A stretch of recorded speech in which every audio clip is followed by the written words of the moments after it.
အားလုံးပဲမင်္ဂလာပါဒီနေ့တော့ကာမအိမ်လို့ခေါ်တဲ့ပြားစာငှက်တွေနဲ့အာဖရိကငါးဖန်သိမ်ငှက်တွေရဲ့အကြောင်းလေးကိုတင်ဆက်ပေးလိုက်ပါတယ်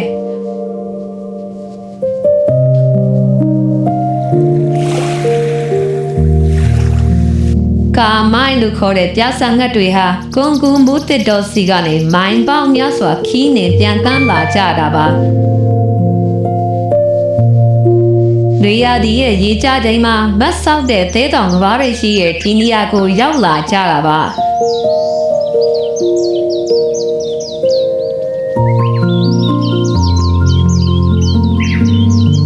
သဲတောင်ကဘာတွေဟာအထက်ကလာမဲ့အနေကနေလွတ်ကင်းတာမို့တိုက်ဆောက်ဖို့အတွက်အကောင်းဆုံးနေရာဖြစ်ပါတယ်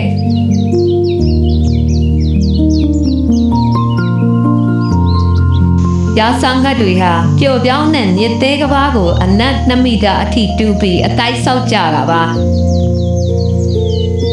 ဒီကဘာမှာအတိုက်ပေါင်း6000မကရှိနေပြီးသားမို့နေရာကောင်းရဖို့ပြိုင်ဆိုင်မှုကအလွန်ပြင်းထန်ပါတယ်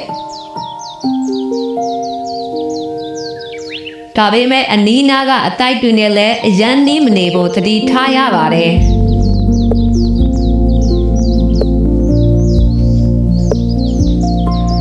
ငှက်တွေပုံမှုရောက်လာလို့အတိုက်အတွက်နေရာကောင်းသူရတာပင်ပန်းတဲ့အတွက်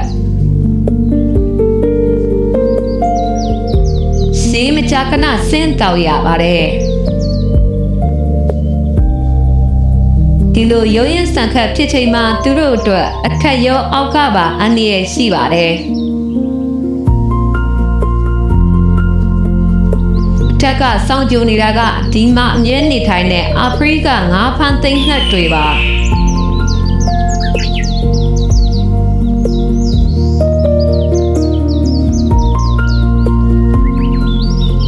နေ့တစ်နေ့ရဲ့ဒီလိုချိန်မှာသိမ်ငှက်တွေကငါးတစ်မျိုးတည်းကိုပဲစားတာမဟုတ်ပါဘူး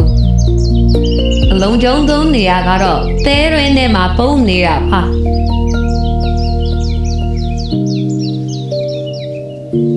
ဒါပေမဲ့သိငှက်ပြန်လာတာကိုမြင်တာနဲ့ငှက်အုပ်တစ်ခုလုံးထိတ်လန့်တုန်လှုပ်သွားကြပါတယ်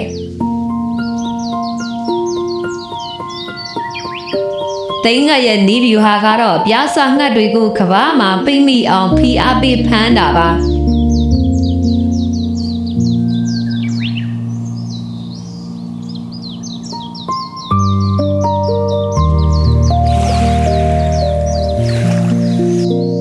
ပြားစာငှက်တွေရုပ်ရုပ်တဲတဲနဲ့အစီအစဉ်ပြတ်ချိန်မှာသိငှက်အတွက်အခွင့်ကောင်းဖြစ်သွားပါရဲ့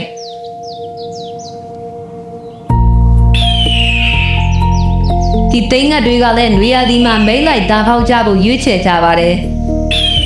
အားကြောင့်လဲဆိုတော့သူတို့ရဲ့သားပေါက်လေးတွေရဲ့အစာဖြစ်ဒီပြားစာငှက်တွေကိုလိုအပ်လို့ဖြစ်ပါတယ်